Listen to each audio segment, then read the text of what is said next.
ഇന്ന് ട്യൂഷൻ ക്ലാസ്സിലെ ലാസ്റ്റത്തെ ദിവസമാണ്. എല്ലാവരുടെയും പരീക്ഷ അവസാനിച്ചു. അപ്പോൾ എൻ്റെ കുട്ടികളിൽ ചിലർ ഫീഡ്ബാക്ക് പറയും. ഞാൻ അവരെ എങ്ങനെയാണ് ഈ ഒരു വർഷം പഠിപ്പിച്ചതെന്ന് ഉള്ളതിൻ്റെ ഫീഡ്ബാക്ക്. ആദ്യം അലൻസോ വാ പൊട്ട ഇതാണ് അലൻസോയ്ക്ക് എൻ്റെ ക്ലാസ്സിനെ കുറിച്ച് കുറച്ച് കാര്യങ്ങൾ പറയാനുണ്ട്. സ്റ്റാർട്ട് ചെയ്തോ അലൻസോ. ആൻറ്റി നല്ലൊരു പഠിപ്പിക്കുന്നൊരു ആൻറ്റിയാണ്. ആൻറ്റിയുടെ ട്യൂഷൻ ക്ലാസ്സിൽ ഇടയ്ക്കിടയ്ക്ക് കോമഡികളും തമാശകളും ഉണ്ടാവാറുണ്ട്.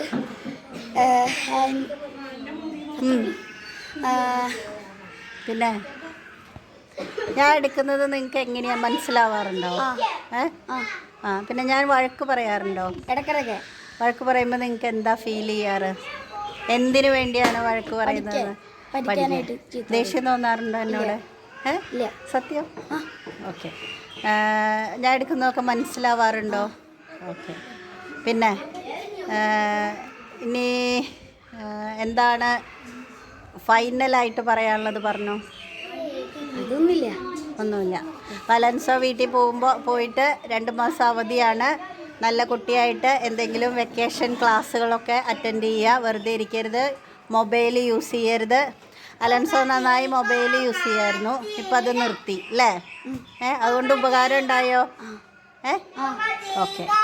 അപ്പോൾ ഇനി മൊബൈൽ യൂസ് ചെയ്യരുത്. ഒരു പരിധി കവിഞ്ഞ് മൊബൈൽ യൂസ് ചെയ്യരുത് കേട്ടോ. നന്നായി പഠിക്കുക കേട്ടോ. അഭിനവ് എത്രയിലാണ് പഠിക്കുന്നത്? 1. അഭിനവന് ഇവിടെ എൻ്റെ അടുത്ത് ട്യൂഷന് വന്നിട്ട് എന്താ തോന്നിയത്? ആദ്യം ഞാൻ ഭയങ്കര ക്രൂരയാണെന്ന് തോന്നിയോ? ഇല്ല. പിന്നെ ഞാൻ വഴക്കൊക്കെ പറഞ്ഞപ്പോൾ എന്താ തോന്നിയേ? എന്തിനു വേണ്ടിയിട്ടാണ് അഭിനവിനെ വഴക്ക് പറഞ്ഞേ? പഠിക്കാനാണെന്ന് തോന്നി അല്ലേ? വന്നിട്ട് ഉപകാരം ഉണ്ടായോ? ട്യൂഷനിവിടെ വന്നിട്ട് അഭിനവിനെ മാർക്ക് ഇമ്പ്രൂവ് ആയോ? ആയി അല്ലേ? പിന്നെ ഇനി വെക്കേഷൻ എന്താ അഭിനവ് ചെയ്യാൻ പോകുന്നത്? നാട്ടിൽ. അഭിനവിൻ്റെ നാട് ഏതാ? ഇടുക്കിയിൽ. ചിലപ്പോൾ നാട്ടിൽ പോവും അല്ലേ? എന്തെങ്കിലും വെക്കേഷൻ ക്ലാസ്സിനൊക്കെ അറ്റൻഡ് ചെയ്യണം. മൊബൈൽ യൂസ് ചെയ്യരുത്. ഓക്കെ. വെക്കേഷൻ എന്തെങ്കിലും പഠിക്കാൻ പോവുക. അഭിനവിന് ഇഷ്ടമുള്ള എന്തെങ്കിലും പഠിക്കാൻ പോവുക. പിന്നെ വീട്ടിൽ കുറേ ഇങ്ങനെ ചെടി നടുക, പുസ്തകം വായിക്കുക. ഓക്കെ. ചെറിയ ചെറിയ കഥകളൊക്കെ വായിച്ച് ശീലാക്കുക. ഇപ്പോഴേ ശീലാക്കിയാലാണ് വലുതാവുമ്പോൾ വായനയിൽ നിന്ന് ഒരുപാട് നമുക്ക് കിട്ടാനുണ്ട്. ഓക്കെ. ചെറിയ കഥകളൊക്കെ വായിക്കുക. ഓക്കെ. ആരോൺ അത്യാവശ്യം വികൃതികളൊക്കെയുള്ള ഒരാളാണ്. പക്ഷെ നന്നായി പഠിക്കും. ഇടയ്ക്ക് പഠിക്കും. ഇടയ്ക്ക് ഇത്തിരി അഹങ്കാരം വന്നിട്ട് പഠനമൊക്കെ പുറകിലേക്ക് ആക്കും അല്ലേ ആരോൺ? അപ്പോൾ ആരോണിന് എന്താണ് പറയാനുള്ളതെന്ന് വെച്ചാൽ പറഞ്ഞോ. ഇവിടെ ആദ്യം വന്നപ്പോൾ ഞാൻ മുമ്പ് ഫോൺ കാണാറുണ്ടായിരുന്നു. ഇപ്പോൾ ഇവിടെ വന്നപ്പോൾ അധികം ഫോൺ കാണുന്നുണ്ടായിരുന്നില്ല. പിന്നെ അത് നിർത്തി. നിർത്തിയപ്പോൾ എന്താ തോന്നണേ? നിർത്തിയപ്പോൾ നല്ലപോലെ പഠിക്കാൻ പറ്റുന്നുണ്ട്. പഠിച്ചതൊക്കെ ഓർമ്മ നിൽക്കുന്നുണ്ടോ? ഫോൺ എടുക്കുന്ന സമയത്ത് എന്തായിരുന്നു? പഠിച്ചിട്ട് പരീക്ഷയ്ക്ക് പോകുമ്പോൾ മറന്നു പോവും. മാർക്ക് കുറവുണ്ടാവും അല്ലേ? ഇപ്പോഴോ? ഇപ്പോൾ മറന്നു പോകാറില്ല. ഓർമ്മ കിട്ടാറുണ്ട്. അപ്പം ഇനി ഫോൺ എടുക്കുമോ വീട്ടിൽ? ഇനി 2 മാസം വെക്കേഷനാണ്. ഫോണ് ഒരു പരിധി കുറച്ച് സമയമൊക്കെ യൂസ് ചെയ്യുക. അതിൽ നല്ലത് എന്താ? TV കാണുക. ഓക്കെ. പിന്നെ പുസ്തകങ്ങൾ വായിക്കുക, പടം വരയ്ക്കുക. ഇനി വേറെ എന്തെങ്കിലും ചെണ്ടയ്ക്ക് ഇഷ്ടമാണല്ലോ. അപ്പോൾ ചെണ്ട പഠിക്കാൻ പോക്കോളൂ കേട്ടാ. അങ്ങനെ എന്തെങ്കിലുമൊക്കെ ആക്ടിവിറ്റി ചെയ്യാം കേട്ടോ. ആൻമരിയാണ് ഭയങ്കര സർപ്രൈസാണ്. കാരണം തുടക്കത്തിൽ ഭയങ്കര പഠിക്കാൻ അവൾക്ക് ക്ലാസ്സിലെടുക്കണതൊന്നും മനസ്സിലാവില്ലായിരുന്നു. അങ്ങനെ പഠിക്കാൻ കുറച്ച് പിന്നോക്കമായിരുന്നു. ഇപ്പോൾ ആൾ ഉഷാറായിട്ട് പഠിക്കുന്നുണ്ട്.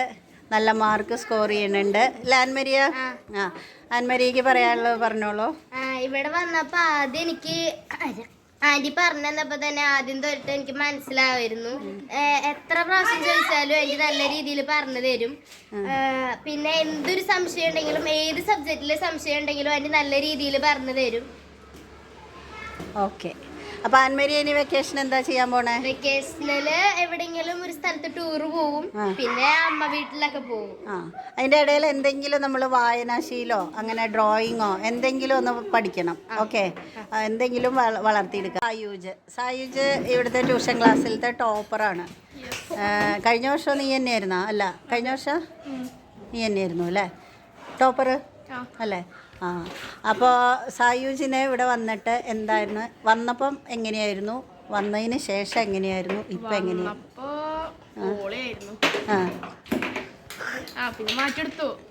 എന്നിട്ട് ഇപ്പോഴോ, ഇപ്പം എങ്ങനെയാ? ഇപ്പം ക്ലാസ്സിൽ എത്ര സ്ഥാനം സായൂജിന്? ഫസ്റ്റാണ് അല്ലേ? അപ്പോൾ ഉപകാരം ഉണ്ടായി അല്ലേ?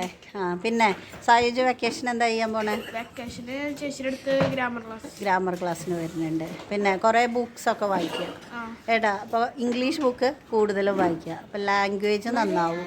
പിന്നെ നിർദേവൻ്റെ അടുത്ത് എത്ര വർഷമായി ട്യൂഷൻ? 3 വർഷം. തുടക്കം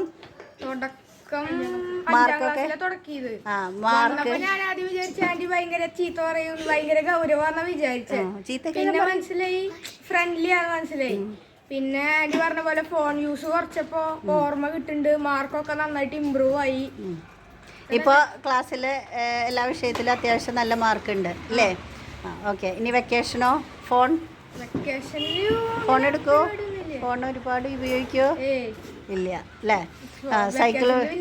നിർദേവിൻ്റെ ഒരു ഗുണം എന്താണെന്നറിയോ? ഭയങ്കര സഹായിയാട്ടാ, എന്ത് പറഞ്ഞാലും ചെയ്തു തരും, അവനെ കൊണ്ട് പറ്റണത്. പിന്നെ ഇങ്ങനെ നടക്കും. വെക്കേഷൻ ക്ലാസ്സില്ലാത്തപ്പോൾ സൈക്കിൾ കൊടുത്ത് ആർക്കാ സഹായം വേണ്ടേ? സിൻസിയറായിട്ട് നല്ല സഹായിയാണ്. ലാസ്റ്റ് പോണ സമയത്ത് ക്ലാസ്സിൽ ചെയറൊക്കെ അടുക്കി വയ്ക്കാൻ സഹായിക്കുന്നത് നിർദേവാണ്. കുറച്ച് കുട്ടികൾ, നിർദേവിനെ പോലെയുള്ള കുറച്ച് നല്ല കുട്ടികളുണ്ട്, അവർ ഒക്കെ സഹായിച്ചിട്ടേ പോവാറുള്ളൂ. വെക്കേഷൻ ആകുമ്പോൾ നിർദേവ് എന്തെങ്കിലും കോഴ്സോ എന്തെങ്കിലും പഠിക്കുക. നിർദേവ് സഹായി ട്യൂഷൻ ക്ലാസ്സൊക്കെ അടിച്ചു വാരി. ഇനി വേണ്ടാന്ന് പറഞ്ഞു, പക്ഷെ അവർ നല്ല കുട്ടികളാണ്, ചെയ്തു. വാല്യൂ എഡ്യൂക്കേഷനാണ് ഇവിടെ നടത്തുന്നത്. വാല്യൂ എഡ്യൂക്കേഷനാണ് ഇപ്പോൾ കണ്ടത്. കുട്ടികളെ ഇങ്ങോട്ട് പറഞ്ഞതാട്ടോ അവർ ചെയ്യാം. ഇവർ പോയി കഴിയുമ്പോൾ ഞാൻ ചെയ്യണമെന്ന് ഓർത്തതാണ്, പക്ഷെ അവർ പറഞ്ഞു ഞങ്ങൾ ചെയ്യാം എന്ന് പറഞ്ഞ്. നിർദേവേ, സാരംഗേ, സായൂജേ, താങ്ക് യു, വലിയ താങ്ക് യു.